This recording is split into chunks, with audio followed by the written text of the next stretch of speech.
നമ്മൾ ഈ റൂം വെക്കേജ് ചെയ്തിട്ട് നേരെ ബൈക്ക് റെന്റിന് എടുക്കാൻ പോണേ. ധനുഷ്കോടിയിലേക്ക് ഇനി ബൈക്ക് റെന്റിന് എടുത്തിട്ടാണ് നമ്മൾ യാത്ര ചെയ്യുന്നത്. ഈ ക്ഷേത്രത്തിന്റെ മുമ്പിലുള്ള കടയിൽ നിന്നാണ് നമ്മൾ റെന്റിന് എടുത്തിട്ടുണ്ട് അല്ലേ? ഇതാണ് കട. ക്ഷേത്രത്തിന്റെ നേരെ മുമ്പെന്ന് കുറച്ച് നടന്നു തന്നാൽ മതി. 1,500 അല്ലേ? 2 വണ്ടിക്ക് 1000. ധനുഷ്കോടി ടവർ ലൈറ്റാണ് നമ്മളെ കണ്ടുകൊണ്ടിരിക്കുന്നത്. ഇങ്ങനെ പോയി കഴിഞ്ഞാൽ നമ്മൾ ഒരുപാട് കടകൾ കാണാം. നല്ല നാടൻ ഫുഡാണ് കിട്ടുന്നത് കേട്ടോ. എങ്ങനെ പറയണ, ചെമ്മീനും നല്ല അടിപൊളി മത്സ്യങ്ങളുടെ ഇവിടെ ഒക്കെ ഉള്ള. നമ്മളെ യാത്ര ഇങ്ങനെ തുടർന്നുകൊണ്ടേയിരിക്കുകയാണ്. ധനുഷ്കോടി പോകണ വൈക്കെന്നാണ് നമുക്ക് എന്ത് തോന്നിയത്. നല്ല പള്ളൊക്കെ പൊയ്ച്ചു തുടങ്ങിയത്. നല്ല പൊറാട്ട,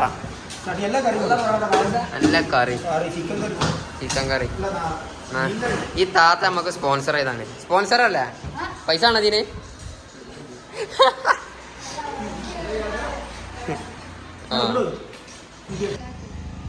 അപ്പൊ ഈ താത്താനെ നമ്മളെ പരിചയപ്പെട്ടു.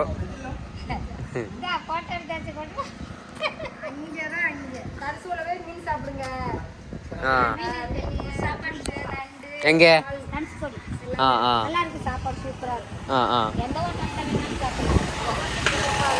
അപ്പൊ പോട്ടെ. ധനുഷ്കോടിയിലെ ഒരു കാടിനുള്ളിലൂടെയാണ് നമ്മളിപ്പോൾ സഞ്ചരിച്ചിരിക്കൊണ്ടിരിക്കുന്നത്.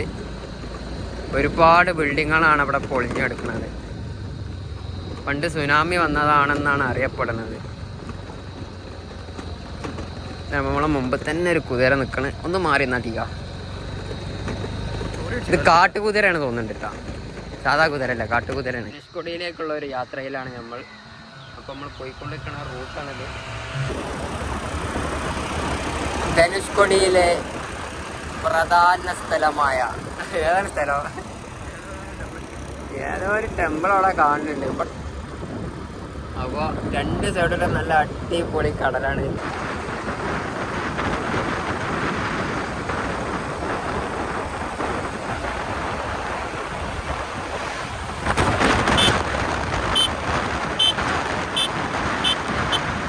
നമ്മൾ 25 കിലോമീറ്റർ ഓടി നമ്മൾ ധനുഷ്കോടിയിലെത്തിയിരിക്കുകയാണ്.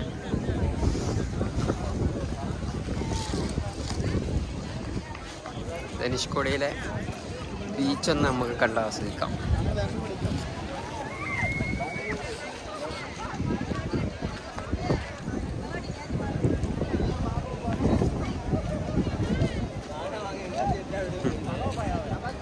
ഒരുപാട് സാധനങ്ങൾ അവിടെ വെക്കുന്നുണ്ട് കേട്ടോ.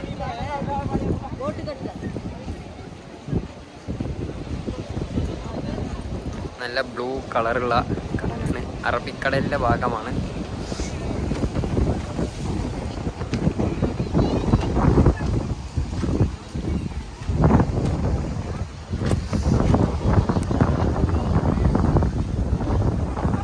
ധനുഷ്കോടിയിൽ നിന്ന് നമുക്ക് ശ്രീലങ്ക കാണാമെന്ന് പറഞ്ഞുകൊണ്ട് വന്നിട്ടുണ്ട്. ശ്രീലങ്ക കണ്ടോളിട്ടോ.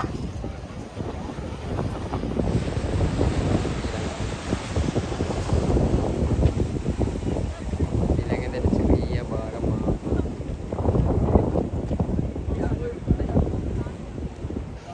നല്ല അടിപൊളി കടലാട്ടോ. ധനുഷ്കോടിയിലെ ഫ്രണ്ട് ഭാഗമാണ് നമ്മൾ ഈ കണ്ടുകൊണ്ടിരിക്കുന്നത്. ഇവിടെ ഒരുപാട് ആളുകൾ ഫോട്ടോ എടുക്കുന്നുണ്ട് കേട്ടോ. ഇവിടെ എപ്പോഴാ വഞ്ഞ അമ്മക്കൊക്കെ ഒന്ന് ഫോട്ടോ എടുക്കുക കഴിഞ്ഞെടുക്കാം.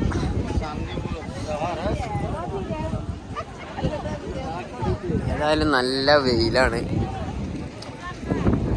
വെയിലത്തുമ്പരൊക്കെ പൊടിച്ച് നിൽക്കുന്നുണ്ട്. കുറേ ആൾക്കാർ ഇതാ വെറുതെ നടക്കണു. പൂര വെയില്. ഒരു കുതിര സവാരി ചെയ്തോ കേട്ടാ.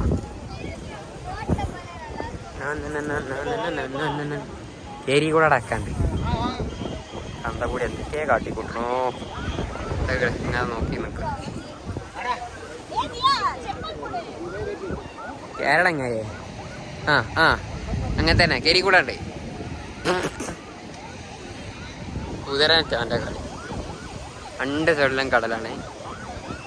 നമുക്ക് ഇങ്ങനെ ഒന്ന് നടന്നു നോക്കാം. അടിപൊളി.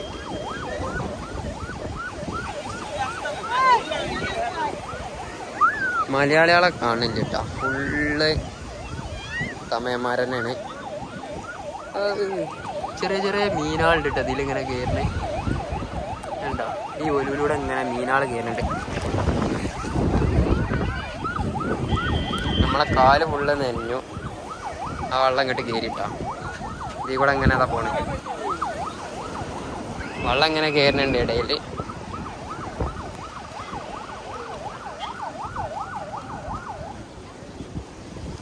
ഏതായാലും പോണ് കുതിരമ കയറി കണ്ടിട്ടാ. ഈ വെള്ളം ഇനി നിൽക്കണം. തിരമാല നിന്ന് കഴിഞ്ഞാലേ നമുക്ക് ഇനി അപ്പുറത്ത് നടക്കാൻ പറ്റുള്ളൂ. ഓക്കെ, വരുമ്പോൾ അങ്ങനെയല്ലേ. ഇതെന്താ വില? എത്ര വരെ? 100 രൂപ. ഒന്ന് ഊതി കാണിച്ചത്. അങ്ങനെ ഊതി കാണിച്ചു.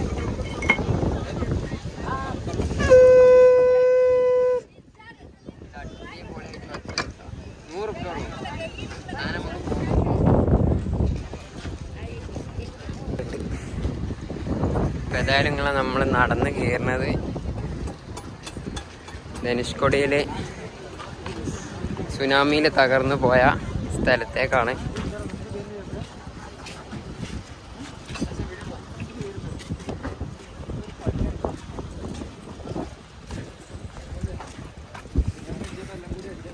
ഇതിന്റെ ചരിത്രം എന്താന്ന് വെച്ചാലൊക്കെ നിങ്ങളെ നോക്കല്ലേ. ആ ലിങ്ക് കൊടുക്കാൻ നിങ്ങൾ കയറി നോക്കാം.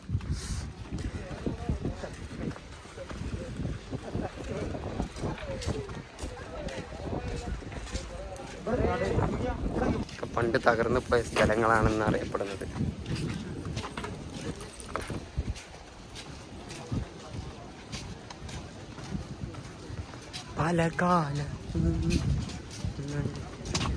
ഇപ്പോൾ ധനുഷ്കോടി വരുന്നവരെന്തായാലും ഇത് മിസ് ചെയ്യരുത്. കലക്ടറാ തോന്നുന്നുണ്ട് നമ്മളെ മുമ്പിൽ പോകുന്നത്.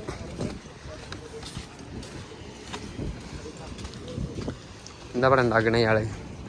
ഇഞ്ചി ജ്യൂസാ, സംബി ജ്യൂസ്. ആ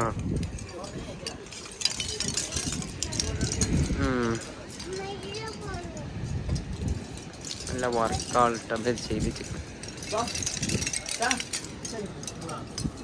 இந்த இடத்த ஹிஸ்டரி வல்லாதும் தெரியுமா?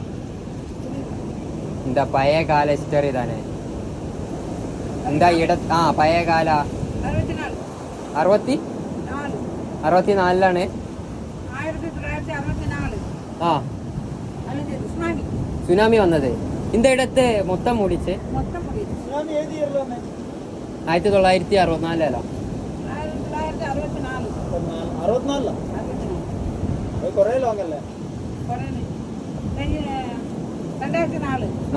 സുനാമി ഇല്ല മദ്രാസില്. ഒരു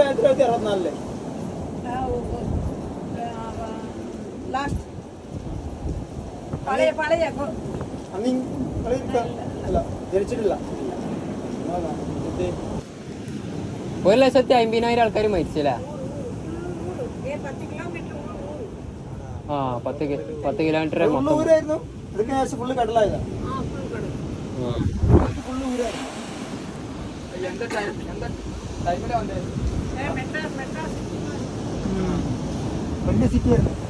സുനാമി എന്താ ടൈമില്? രാവിലെ വന്നേ, രാത്രി വന്നേ, നൈറ്റിക്ക്.